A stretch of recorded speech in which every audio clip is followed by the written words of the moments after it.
All right, are you Zakarian Wagner? No. And Mr. Wagner, in cause number 24, DCCR 0912, is on probation for tampering or fabricating physical evidence with intent to impair, was placed on probation for a term of 10 years, ordered to go to ISF, and then there was a motion to revoke community supervision filed. We were here previously. Pleas of true were entered in counts 1 through 7. Actually, Judge, I know Is that not correct? That's not what my notes reflect. I believe. Let me pull up my actual. Yes, he pled not true to 1 and 2. And 6 True- was abandoned. 6 was abandoned, and true to the remaining counts. Does the state have evidence with regard to those new offenses? No, Judge.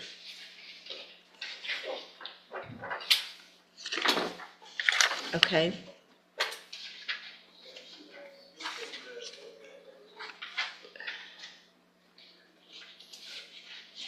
Hold on, let me pull it up.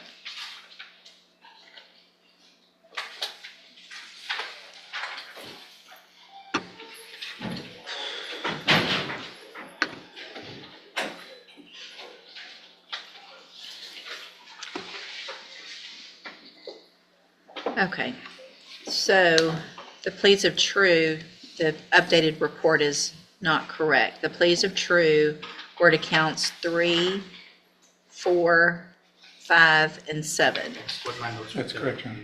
Counts 1 and 2 related to Indiana. Indiana cases, and so the state is unable to have evidence with regard to those. Is that correct? Yes, Your Honor. So the counts 3 was a void association with anyone previously convicted of a crime. Count 4 was not to leave the state of Texas without prior approval. Count 5 failed to report by mail as directed, and count 7 was fees and being behind in fees, correct? Yes, Judge. I have received the updated report, and also I have received jail incident reports. Has everyone had an opportunity to review all of those? We have. The state has, Judge. Are there any additions or corrections to that updated report, other than the pleas of true that I just corrected? No, Your Honor. Not from the state. Okay, Mr. Rojas, you may proceed. Thank you, Judge. Regarding the incident in Indiana, because he did plead true to leaving the county and being in Indiana, he tells me he had previously lived in Indiana. When he moved down to Texas, he left some things in his apartment in Indiana, clothing, furniture, things like that. He had a roommate here in Texas who was moving to Indiana, and at that point he had an opportunity to go back in Indiana with a truck and bring his things back. He should have asked for permission, Judge. He didn't get permission. He just thought he could make a quick trip to Indiana, get his things, and come back. And that at that point, when he was arrested with another person, he tells me the charges against him were never filed. The other person that he was with in Indiana is the one that was charged with those crimes. He's asking to be continued on to probation. And I'll talk about the reporting. He pled true to not reporting to Jefferson County by mail. He tells me he was reporting in person in Orange. He never failed to report in person in Orange. He reported all the times he was supposed to, and I don't see an allegation about that. So I tend to believe that's probably true. He didn't know he had to report to Jefferson County by mail. That's the reason he didn't do. He tells me that's why he didn't do that. Before he was arrested on the motion, he was working construction, doing guardrails on the highway with the Highways Department. Obviously, he lost that job. He says his mother has a friend who has a wood shop. He can get a job doing that if he were allowed to continue probation. He will be living with his mother in Orange, and so he's asking to be continued on probation.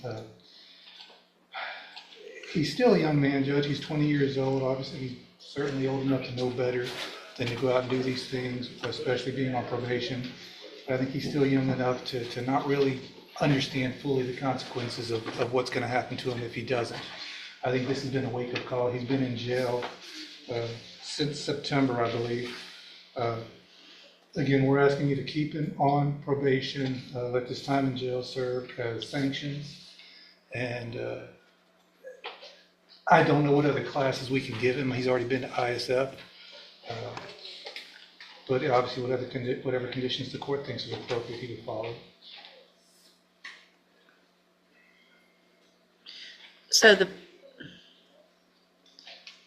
the person that you were with, that you got in trouble with up in Indiana, has a motion to revoke his probation here in Jefferson County too, correct?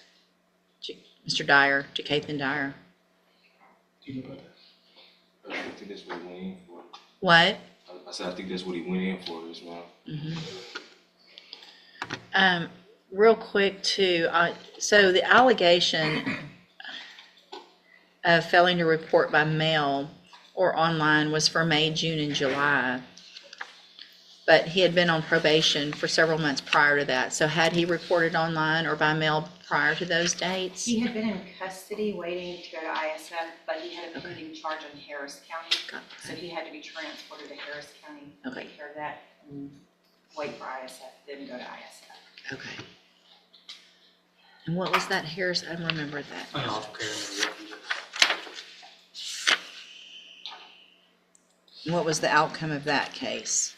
They dismissed it because of us sending him to ISF.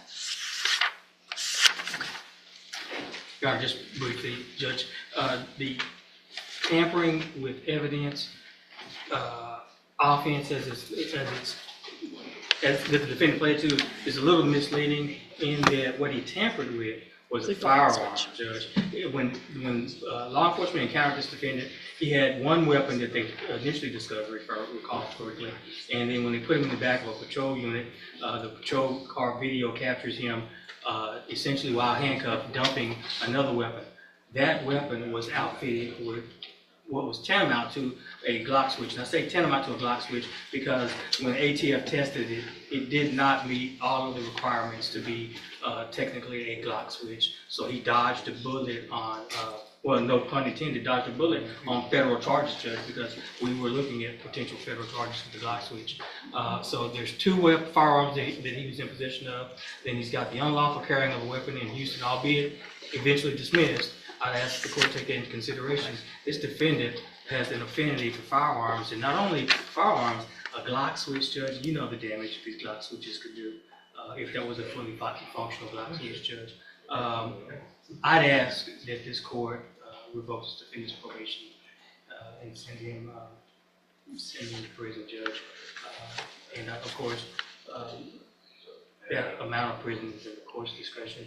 I do understand that he's a youthful offender, but Judge, you know, these youthful offenders with these guns and Glock switches, they're wreaking havoc in our community. And at a certain point, we need to send a message. I'd ask the court to send that message today, Judge. That's all I have. Thank you, Mr. Coleman. And Ms. Martinez, thank you for being here. Do you have anything to add that's not already in your updated report? No, ma'am. It is hard to supervise someone who almost immediately leaves the state without reporting it or requesting permission. We wouldn't have known he was up there if they hadn't called us to tell us that they were in custody of their jail. I mean, Mr. Wagner, the problem here is that I did with you what I would do with a lot of youthful offenders, is we give you that opportunity on probation.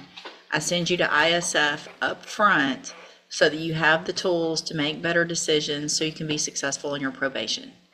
So I don't have any other tools because I already did that.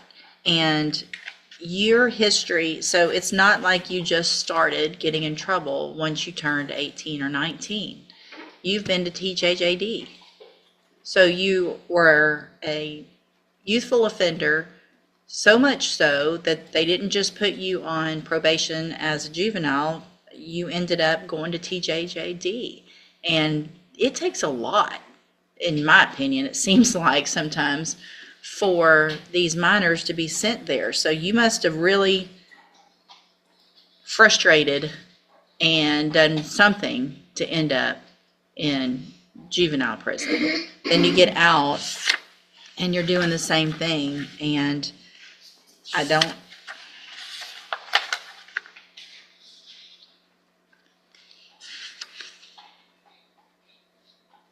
So you went to ISF.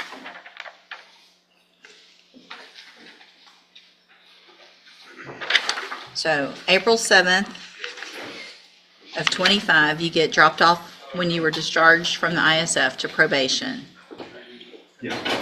Placed on a mail-in caseload, courtesy supervision was accepted by Orange on May 21st. 2 months later, you're in Indiana in jail in Indiana with someone who's also in trouble in Jefferson County that probably wasn't supposed to be or didn't have permission to be in Indiana either, I'm guessing.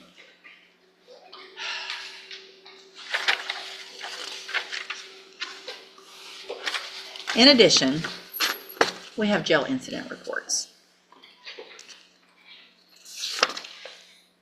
where you prove to me that you don't want to follow anybody's rules. You obviously don't want to follow probations, and you don't want to follow the correctional officers. You are calling names.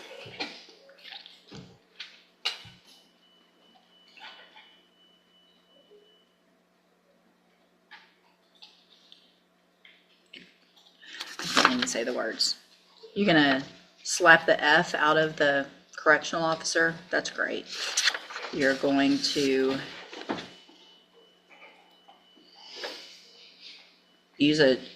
everything is just you telling them, I'm going to do this my way. I'm going to shower when I want to shower. I'm going to wear my clothes how I want to wear my clothes. I'm going to tell you to hush when you're talking to me. I'm going to call you names. Here's one even worse. I'm not going to say these words. Yeah. All right. I'm going to find that you entered your pleas of true to counts 3, 4, 5, and 7 freely and voluntarily. This frustrates me so much, Mr. Wagner, because you've given me no chance when I gave you every chance. I have no choice at this point, in my opinion, because you refuse to follow anybody's directions. And that means our community is not safe if you're in it.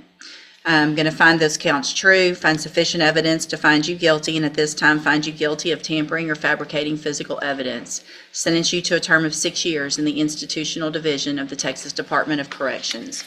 You do receive credit on that sentence for any time that you've been in custody that the law gives you the right to receive. You're going to be handed a trial court certification that shows this was not a plea agreement. You can talk to your attorney about any possible rights to appeal. I need y'all to sign that, and then you'll get your copy. Also, I'm handing you a written admonishment regarding your ineligibility. Go ahead and then I'll read this.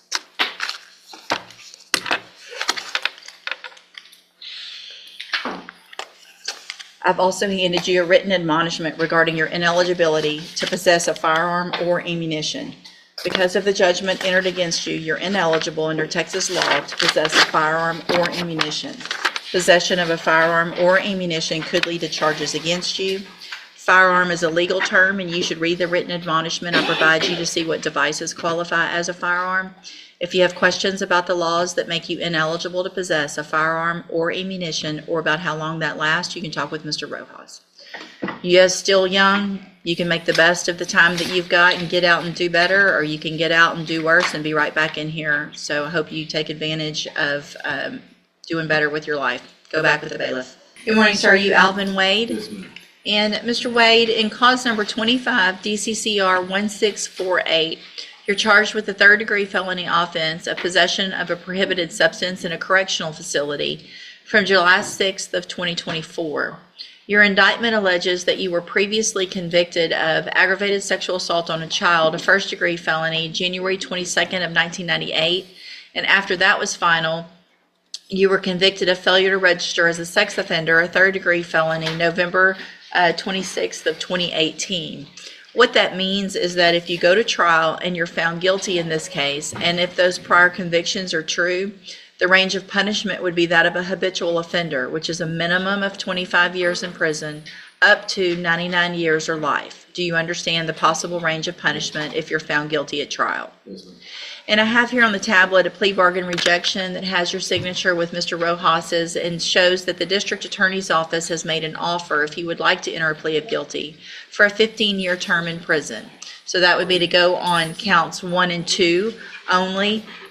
You have every right to reject that, have your case set for trial. I just want to make sure you understand what the possible consequences are and what your options are. Do you understand all of that? With counts 1 and 2. So counts 1 and 2, that just makes it a second-degree felony instead of the habitual. So it's the offense you're charged with and one of your priors instead of both of your priors. So that's how we get to 15 instead of that minimum of 25. Make sense? And so do you want to reject that offer and have your case set for trial? All right, we'll get your case set for trial, Mr. Wade. And, excuse me, can I say? Uh-huh. I want to invoke my Sixth Amendment constitutional right. To, Speedy trial, you're lucky because in this court, we only have 50 cases waiting on trial. So every case is getting a speedy trial now. So you will get set for trial as quickly as possible and we'll get your case taken care of within a very short amount of time. Now, I wanted to ask you, Mr. Rojas has been appointed to represent you.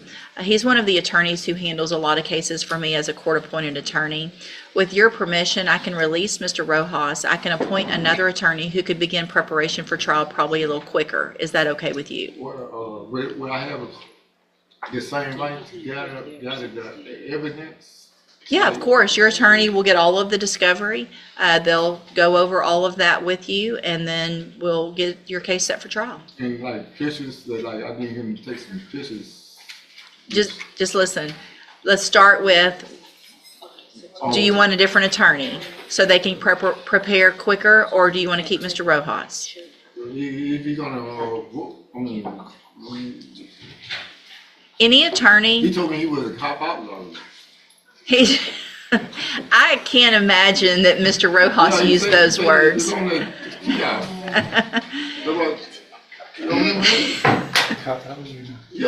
said she'll give you a new lawyer if you want to. It's just somebody that they can get ready faster than you. You say you're a cop out lawyer that they lead us with the DA.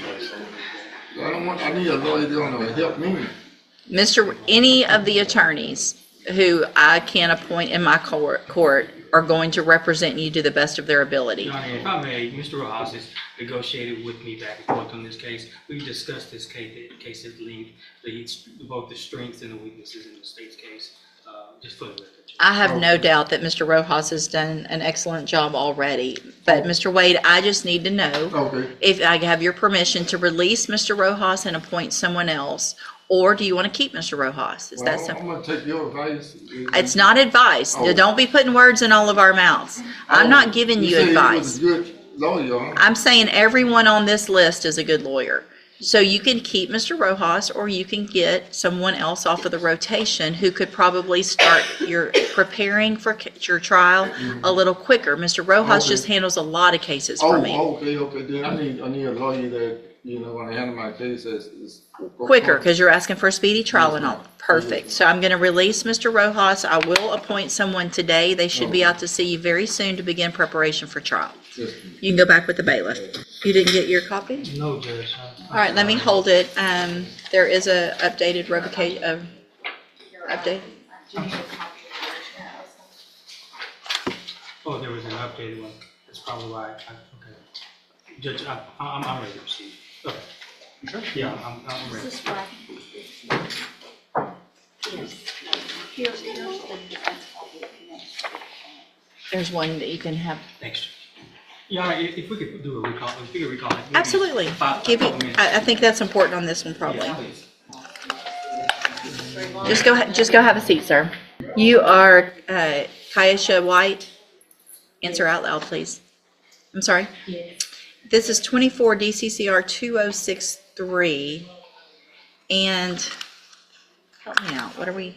Judge, we pled her back in January of last year. It was a bond forfeiture. And there's a bond forfeiture for the punishment hearing.